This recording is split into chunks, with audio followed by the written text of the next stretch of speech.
what we got. We got a TV going in the middle, 2 speakers on the outside, and then we got 2 going in the back right here.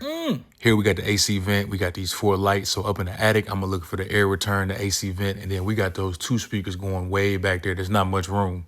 TV stand won't be here till tomorrow, but I got the dimensions, so I'm gonna put some tape where that's going and then show them exactly where the TV's gonna end up at. I want everything symmetrical, so we're gonna measure the whole wall, find the middle point, then we're gonna get everything opened up. So we're going with the Kef Ql4100s, then an 1800, Elac 12, and our Polk Audio Center channel. I found 2 joists. I'm gonna put an LV1 right there. I've done this floor plan so many times, I kind of know how it's built.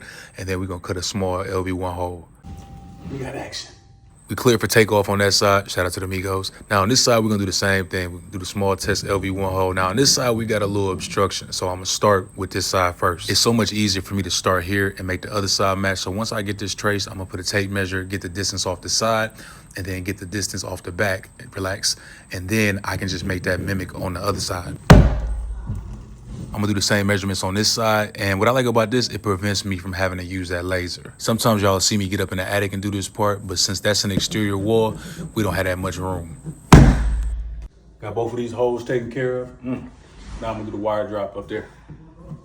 We're gonna cut through the top plate in the attic and then drop all those wires down here. I almost forgot to show y'all. So we had Brother Derek cut all these holes. One is gonna be for the HDMI drop, other one's for the outlet. So he's gonna run the Romex all the way down. And then me personally, I like to do this part first because I feel like it makes the wire drop easier. That's the HDMI. He's gonna run that to the bottom. That's gonna go from the receiver to the TV. All right, now don't judge me. This is how I figure out how much wire I'm gonna need. I just kind of walk it across the room. So we got 1 wire, 16.2 on the left side, 1 wire, 16.2 on the right side.